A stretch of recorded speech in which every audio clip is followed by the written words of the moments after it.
Un campesino perdió su caballo. Los vecinos dijeron, qué mala suerte. El chino de la China respondió, ya veremos. El caballo volvió con otros caballos salvajes. Los vecinos le dijeron, qué buena suerte, puedes vender los caballos. Y él dijo, ya veremos. Su hijo se montó al caballo y se rompió una pierna. ¿Qué le dijeron los vecinos? Qué mala suerte. Él dijo, ya veremos. Llegó el ejército a reclutar jóvenes para la guerra, pero su hijo no pudo ir porque tenía la pierna quebrada. Los vecinos le dijeron, qué buena suerte. ¿Qué dijo el campesino chino? Ya veremos. Mis amados hermanos, la sabiduría divina tiene que ver con una correcta perspectiva al ver las cosas. ¿Cómo usted mira las cosas? La perspectiva. Me gusta cómo Santiago define a la sabiduría divina como la sabiduría de lo alto. Como la sabiduría de lo alto. Desde lo alto, yo no sé si usted ha estado, en un globo, en un avión allí por la ventana, o un edificio muy alto, todo se ve distinto. Todo se ve distinto, es otra perspectiva. Hace 8 días vimos la sabiduría humana en este texto bíblico, la que es terrenal y la que produce resultados nefastos, terribles en nuestras familias y en nuestras vidas. Vimos que la sabiduría es conocimiento aplicado, tiene que ver más con la conducta, tiene que ver más con la aplicación, con el carácter, con los hábitos. A eso se refiere sabiduría. Sabiduría no es acumulación de conocimiento, no es usted cómo aplica ese conocimiento adquirido. Eso es sabiduría. Y vimos 3 puntos hace 8 días de la sabiduría humana: su fuente, sus características y sus consecuencias. Todo esto en el contexto del capítulo 3 de Santiago. Ahora vamos a ver los 3 mismos puntos, pero de la sabiduría divina. De la divina, que es totalmente contraria a la humana. Entonces vamos a ver la fuente de la sabiduría divina, las características de la sabiduría divina y las consecuencias de la sabiduría divina en nuestras vidas. Entonces el título es el mismo título de hace 8 días, solo que es la segunda parte. La sabiduría humana versus la sabiduría divina. Esa es la segunda parte. ¿Ok? Entonces ese es el título. Y ya acabamos de leer el texto. Y quiero hacer un énfasis obviamente en los versículos 17 y 18, porque los anteriores ya los estudiamos hace 8 días. Vamos a cambiar de micrófono porque creo que este está fallando.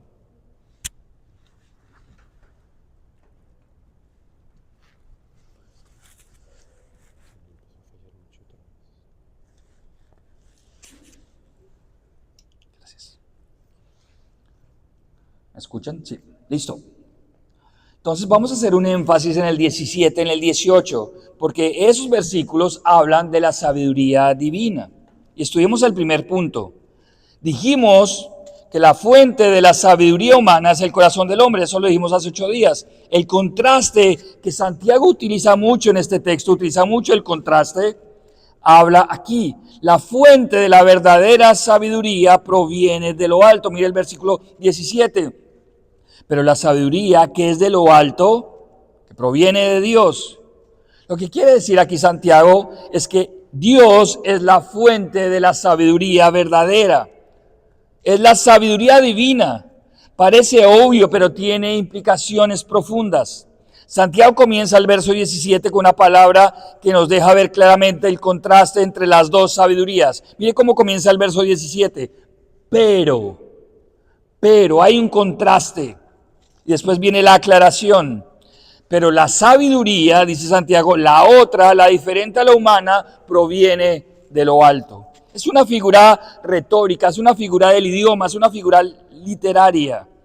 Y a los que nos gusta un poco la literatura, esa es la figura de la metonimia. Metonimia. ¿Qué quiere decir? Es una comparación reemplazando el término por otro que se relacione por su cercanía al significado. Dice, uy, Javier, esto está como clase de español.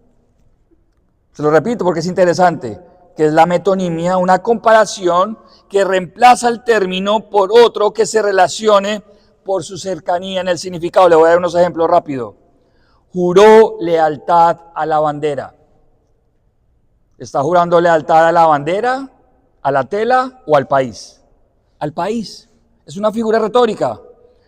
El papá se encarga de llevar el pan a la casa. ¿Qué quiere decir eso? Está trabajando.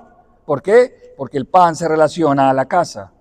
Otro ejemplo, la mejor pluma de Latinoamérica, y se refiere a un escritor. ¿Por qué? Porque él escribe, ya no con pluma, porque todo el mundo escribe con computador, pero es una figura retórica.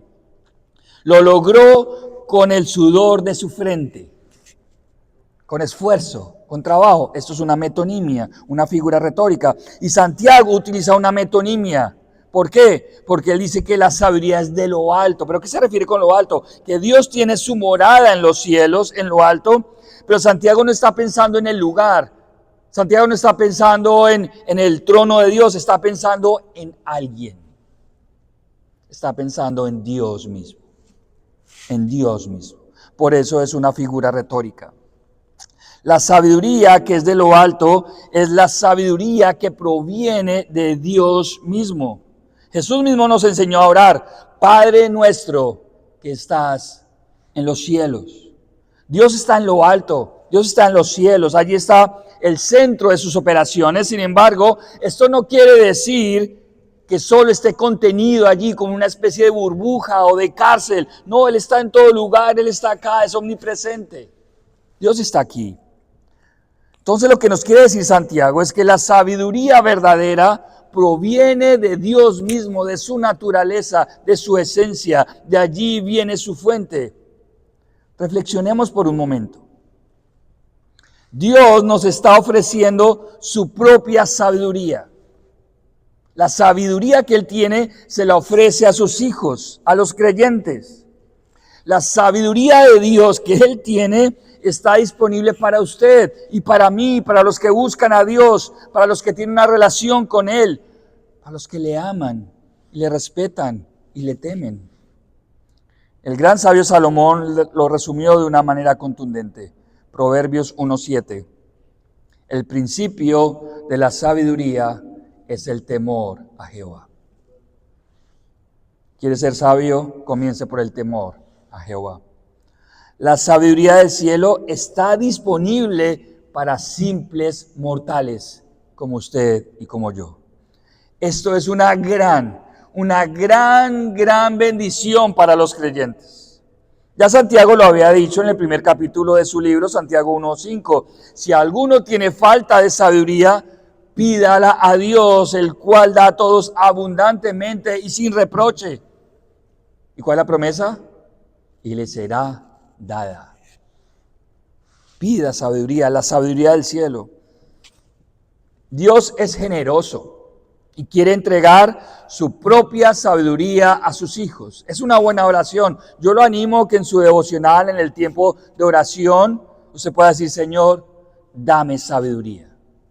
Señor, quiero ser más sabio. Ayúdame a responder ante los desafíos de la vida con sabiduría. Yo no sé si usted necesita la sabiduría de Dios para enfrentar los retos de la vida. Yo la necesito todos los días, a cada instante.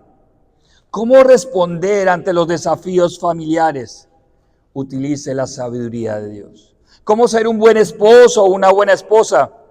Utilice la sabiduría de Dios. ¿Cómo ser buen padre o madre? ¿Cómo ser un buen hermano en la iglesia? ¿Cómo ser un buen jefe, un empleado, un buen ciudadano? Utilice la sabiduría de Dios. Necesitamos urgentemente tomar decisiones en nuestra vida, no con nuestra propia opinión, no con nuestra propia sabiduría, no como la sabiduría humana, terrenal o diabólica, sino con la sabiduría que proviene de lo alto, que proviene del mismo corazón de Dios. Yo lo animo a introducir esta petición en sus oraciones. Dame sabiduría de lo alto. Entonces el primer punto de este sermón es la fuente de la verdadera sabiduría es Dios. Es Dios. Parece obvio, pero no lo es. Segundo punto, características de la sabiduría verdadera o divina o de lo alto.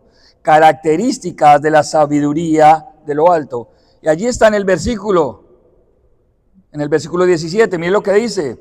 Primeramente es pura, pacífica, amable, benigna, llena de misericordia, de buenos frutos, sin incertidumbre ni hipocresía. Nos da las características de la sabiduría que proviene de lo alto. Son 8. Y voy a explicarlas rápidamente. Son varias, pero quiero detenerme allí un segundo. La primera, la sabiduría de Dios es pura. Es pura. Pureza tiene que ver con una pureza ritual delante de Dios. Es estar limpio delante de Dios. En esta sabiduría no puede cohabitar las malas intenciones o los motivos pecaminosos. No, es incompatible buscar la sabiduría de Dios para demostrar que yo sé más. No, dame sabiduría para que yo pueda ser elocuente y para que la gente me pueda mirar. Eso se llama orgullo y es pecaminoso. Es incompatible. Usted no pide sabiduría con motivos pecaminosos. Es una sabiduría integral que nace de un corazón limpio delante de Dios. Un corazón, mis amados hermanos, que busca limpieza, que busca pureza. Y esto no es posible sino a través del arrepentimiento y de la transformación. ¿Quiere ser sabio? Primero tiene que estar mucho más habituado al arrepentimiento. ¿Quiere ser sabio? Tiene que tomar en serio su pecado. En serio, delante del Señor. Si la sabiduría de Dios está en usted, la pureza del corazón va en paralelo con esta búsqueda. Usted quiere ser sabio, pero en paralelo quiere ser puro delante del Señor. Mira lo que dice David en Salmo 51, versículos 7 y 10. Yo lo tengo acá, Salmo 51. Purifícame con hisopo y seré limpio. Lávame y seré más blanco que la nieve. Crea en mí, oh Dios, un corazón limpio y renueva un espíritu recto un espíritu recto dentro de mí. La sabiduría es pura y por lo tanto busca la limpieza delante de Dios. Y a su vez no tiene motivaciones escondidas, engañosas, que promueven el pecado. La segunda característica, la sabiduría verdadera busca la paz, es pacífica. Esto, digamos, es muy sencillo entenderlo. La sabiduría que proviene de Dios no busca el conflicto. No busca el conflicto, busca la reconciliación. La sabiduría de Dios no es orgullosa, no busca ganar el punto, es humilde, es pacífica. Para eso queremos ser sabios, para tratar de generar puentes de reconciliación, primero entre Dios y los hombres, y después entre los hombres. Siguiente, la sabiduría de Dios es amable. Un escritor definió la amabilidad como una persona humildemente paciente. ¿Usted quiere ser amable? Tiene que ser humildemente paciente. Yo los animo a ser amables. Es una persona que aunque tenga la razón, la explica de una manera considerada, respetuosa, pedagógica, paciente. Eso es hermoso verlo en las personas. Tiene la razón, pero se toma el tiempo, es casi paternal. Hay personas que responden de una manera totalmente distinta. Lo hace con buenas palabras, con una buena actitud. Tener sabiduría no te hace una persona dura o orgullosa o inalcanzable o que ofende con sus palabras porque sabe más que los demás. Debemos decidir por una amabilidad para explicar nuestros puntos de vista, incluso los teológicos, incluso los que tienen que ver con la salvación. Siguiente, la sabiduría de Dios es benigna. Una persona que tiene la sabiduría de Dios está dispuesta a pensar en el otro por encima de sí mismo. Está dispuesta a ceder, a ser dócil, no es obstinada, no es terca. Es una persona que se somete de buena voluntad, no por presión ni obligación, sino porque la sujeción es parte de la verdad bíblica. Siguiente, la sabiduría de Dios es misericordiosa.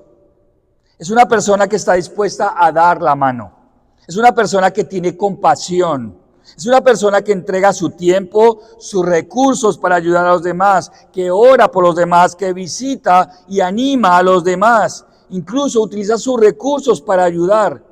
Es una persona pragmática que utiliza su sabiduría, lo que sabe, lo que puede hacer y alcanzar para dar y hacer obras de misericordia. Tiene un interés especial por sus hermanos. Tiene un corazón pastoral que cuida y asiste. A veces creemos que el único que tiene corazón pastoral es el pastor. No, el corazón pastoral debe ser una característica del pueblo de Dios, que cuida, que sustenta, que ama, que busca, que llama, que visita. Eso es una sabiduría misericordiosa. El siguiente punto allí, la sabiduría de Dios está llena de buenos frutos. De buenos frutos. Eso es un lenguaje común en la carta de Santiago. Recuerde, la fe sin obras es muerta. En otras palabras, la persona sabia produce buenas obras. Una persona sabia es conocida por sus acciones. Y otra vez aquí vemos que la sabiduría no es un cúmulo de conocimiento intelectual. No, el sabio es conocido por sus acciones, no por su argumentación, no por su intelectualismo, no por su retórica. No es conocido por lo que hace, por sus buenos frutos para hacer el bien. En ese sentido, la sabiduría de lo alto es práctica, cotidiana. Piensa en servir antes de ser servido. Siguiente, la sabiduría de Dios no tiene incertidumbre, dice aquí el texto al final del verso 17. No tiene incertidumbre. En el idioma original, en griego, este término se refiere a que no se divide, a que no se parte en otras subpartes. En otras palabras, es una sabiduría firme, sin vacilación ni duda. Muchas veces esta palabra se utilizaba para ser firme en un juicio, ser imparcial, sin favoritismos de ninguna clase. ¿Qué significa esto? Tener sabiduría de Dios te hace más responsable, más justo, más ecuánime, manteniéndote firme en medio de las presiones que te quieren empujar a ser injusto o tener favoritos. Finalmente, la sabiduría de Dios no tiene hipocresía. Uno de los hechos que más condenó nuestro Señor Jesucristo fue la hipocresía de los fariseos. Usted lo puede leer. Ellos tenían la sabiduría humana, sabían mucho del Antiguo Testamento, sabían mucho de la Torá, sabían mucho de los comentarios judíos que después fueron añadidos al Antiguo Testamento, sabían muchísimo. Personas que tienen conocimiento, pero asumen una postura de actor. Y la palabra hipócrita tiene que ver, en el idioma original, en griego, con actor. El que se pone una máscara. Es el hipócrita, el que es capaz de actuar. De ahí el término, para esconder su verdadera realidad. Fácilmente uno puede caer en esto. Vender una imagen de un creyente sabio, pero está escondiendo su verdadera realidad que Dios sí conoce. Adquirimos un poco de conocimiento bíblico y comenzamos a construir una imagen que no corresponde a nuestra relación con Dios. Aprendemos algo y ya se nos llena el corazón de orgullo. No, es una imagen inflada de nuestro cristianismo. Esto es un engaño, mis amados hermanos. La sabiduría de Dios no es hipócrita, no busca engañar o vender una imagen santa delante de los demás. Si la sabiduría es de lo alto, está en el corazón del creyente, en tu corazón. Entonces, este tipo de características van a estar creciendo en tu vida. ¿Por qué? Porque si eres creyente, el Espíritu Santo está en tu vida. Y va construyendo esta serie de características. Todas estas características están en la palabra de Dios, lo acabamos de leer. Y solo si la Biblia está en tu vida, realmente podemos ir alimentando este tipo de características. Finalmente, observemos las consecuencias de experimentar esta sabiduría que proviene de lo alto. Ya vimos la fuente, ya vimos las características, ahora veamos las consecuencias. Las consecuencias de experimentar, de vivir esta sabiduría que viene de lo alto, está allí en el 3:18. Y el fruto de justicia se siembra en paz para aquellos que hacen la paz. Este tipo de sabiduría que proviene de lo alto de Dios mismo produce justicia y verdadera paz. En otras palabras, una continua justicia que produce paz. Lo que produce la sabiduría divina es justicia, pero a su vez produce armonía. Produce primero paz con Dios y después paz con los hermanos. Esto, mis amados hermanos, es hermoso porque podemos vivir reconciliados con Dios y con nuestros hermanos. Esto es una hermosa promesa. Si eres un hijo de Dios, si eres un creyente, tienes la sabiduría de Dios como un regalo en tu vida. Podrás apreciar su guía, entenderás la amabilidad, la humildad, la misericordia, la honestidad, que son los pilares de una persona sabia. La única manera de poder alimentar estas cosas, como le mencioné, es alimentándonos de la palabra de Dios, leyendo textos que te hagan más sabio, orando por sabiduría, urgentemente. La iglesia de Cristo necesita hombres y mujeres sabios. Esto es con urgencia, llenos de sabiduría para enfrentar esta vida y ser de inspiración para esta generación. Esto es mi oración. Amados hermanos, yo tengo que ser honesto y cada vez que veo redes sociales acerca de pastores, de iglesias que hacen unos shows terribles, que engañan a la gente, que realmente utilizan una argumentación tan lejos de la palabra de Dios, que nos hemos vuelto burla para el mundo. Somos una burla.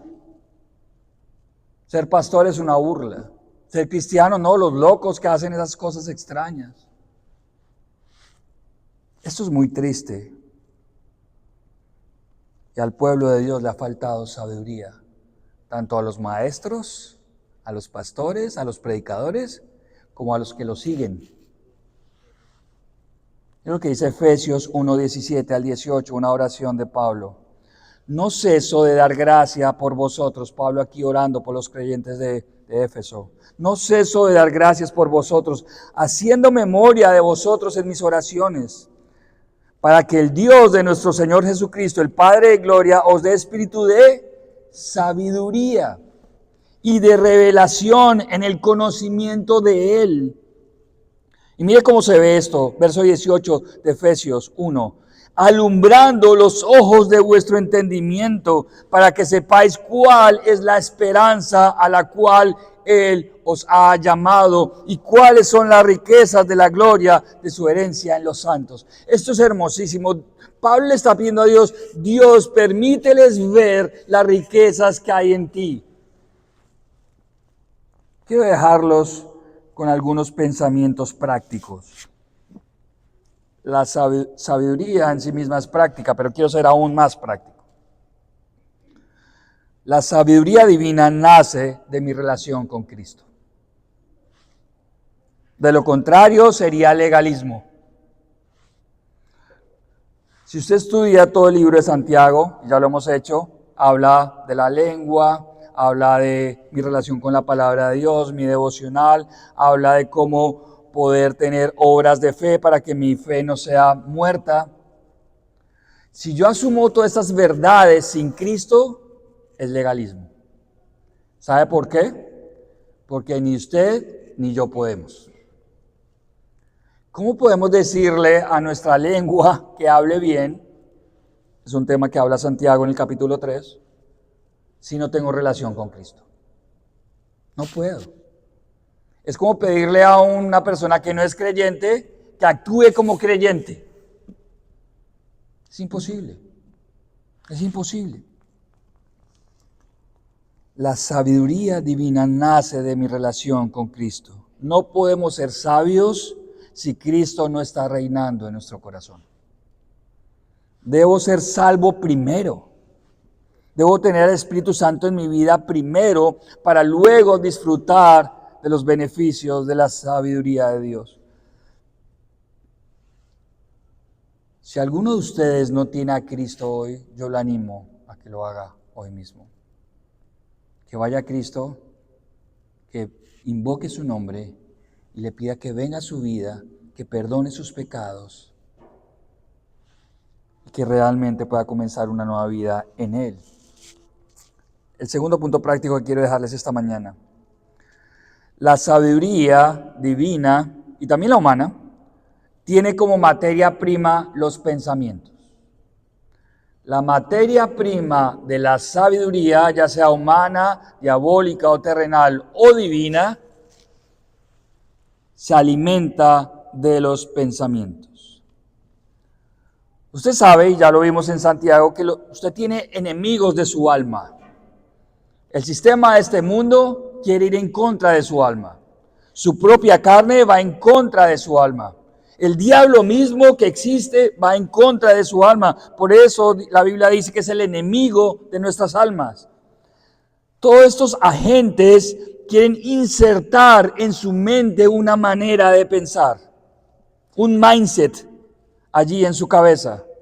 Y usted debe estar consciente de esto. Usted debe analizar lo que piensa. Yo lo animo a que usted realmente sea minucioso en los pensamientos que usted tiene en su cabeza, para que cuando los analice pueda concluir si esos pensamientos provienen de la sabiduría diabólica, terrenal o humana, o están viniendo de la fuente divina de lo alto. Todos debemos crecer en esta área. ¿Cuál área? De analizar nuestros pensamientos. Si lo que pensamos viene de Dios, y algo adicional, si lo que sentimos proviene de Dios. Porque ¿sabe qué? Los sentimientos son la consecuencia de sus pensamientos. Uno a veces no se da cuenta, no, yo estoy sintiendo esto. ¿Usted está sintiendo esto? Porque pensó primero algo. Todos debemos crecer en esta área y analizar lo que estamos pensando, lo que estamos sintiendo. De eso finalmente depende nuestra conducta. Nuestra conducta depende de lo que pensamos y de lo que sentimos. Nuestros hechos dependen de eso. Si usted, mi amado hermano y mi amada hermana, no se entrena para la batalla que hay en su mente, usted va a perder. Usted necesita entrenamiento. Usted va a perder. Hay una batalla por su mente. Y usted entonces, si no se entrena para la batalla espiritual que hay en su mente, se va a convertir en una marioneta. En una marioneta de la sabiduría terrenal, animal y diabólica. Y la única manera de entrenar es buscar con todas las fuerzas la sabiduría que proviene de lo alto. Buscando a Dios, meditando en su palabra, orando, siendo alimentado en la iglesia con cualquier reunión que se le puede ofrecer. Alimente su mente con la sabiduría divina. Y la sabiduría divina, mis amados hermanos, está consignada en este libro. Por eso, muchas veces hay creyentes que son creyentes, que son esclavos de sus pensamientos, esclavos del contexto que los rodea, esclavos del diablo mismo en ciertas áreas de su vida, porque no tienen una relación estrecha con la palabra de Dios. Necesitamos ser entrenados en nuestros pensamientos. Yo quiero hacerle reflexionar en algo. ¿Cómo va a reaccionar frente al próximo desafío de su vida? De pronto lo está viendo hoy. Pero ¿cómo va a reaccionar? ¿Cuál va a ser su primer pensamiento frente al próximo desafío de su vida? Mi ánimo, mi invitación es que reaccione con la sabiduría de Dios. En otras palabras, que su primera reacción sea Dios. Que su primer pensamiento sea orar. Yo no sé usted cómo reacciona, yo no sé usted se analiza cuando tiene un desafío, cuando tiene una gran prueba, cuando se enfrenta a algo, cuando lo cierran en el tráfico. ¿Cómo es su reacción cuando su hijo le levanta la voz? ¿Cómo es su reacción? ¿Usted reacciona de manera humana o intenta y lucha por traer pensamientos divinos que le ayuden a reaccionar desde la sabiduría divina? ¿Cómo reacciona frente a los desafíos de la vida? ¿Cómo reacciona ante la ansiedad, la tristeza, la depresión, la falta de esperanza? ¿Cómo reacciona frente a estas cosas? Mi ánimo esta mañana es que antes de permitir la ansiedad, antes de permitir el resentimiento, antes de permitir los deseos pecaminosos en su mente, que su primer pensamiento sea Dios.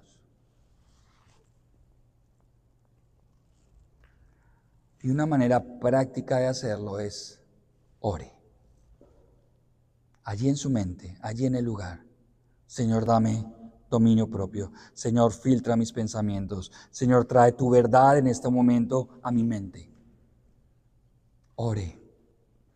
Acostúmbrese a reaccionar espiritualmente, no humanamente. Y yo sé que eso es un trabajo. Pero empiece a entrenar. Reaccione con sabiduría divina. ¿Cómo reacciona frente a la tentación? ¿Usted la puede identificar? Le llegó el pensamiento. ¿Qué va a hacer con él? Queremos paz en nuestra vida. Es algo que todos queremos. Queremos paz, como dice Santiago en el versículo 18. Pero no buscamos el camino para lograrlo. Y el único camino es experimentar la sabiduría que viene de lo alto. Queremos paz, pero sin relación, sin búsqueda, sin tiempo a solas con Dios, no va a haber paz. Yo le pido que usted se analice hoy cómo está reaccionando frente a los desafíos de la vida. Y creo que termino con dos preguntas que me sirven mucho en mi vida personal. ¿Qué opina Dios de esto? ¿Qué opina Dios de esto? ¿Qué opina Dios de mi reacción? ¿Qué opina Dios de mis pensamientos? Y muy acompañada a esa pregunta es, ¿qué dice la Biblia de esto? ¿Qué dice la Biblia de esto? Están muy relacionados, porque ¿dónde va a saber usted la opinión de Dios? En su palabra. Filtre sus pensamientos. Ese es el secreto para transformar. Porque si usted no filtra sus pensamientos, su conducta no va a ser cambiada. Todo comienza en el terreno de la mente. Mi oración ha sido que podamos perseguir, anhelar la sabiduría divina en nuestras vidas. Empecemos a orar por eso y que podamos ser un grupo de hermanos, incluso una iglesia sabia, que puede responder ante los desafíos de la vida con el primer pensamiento en nuestros corazones. Dios, Dios.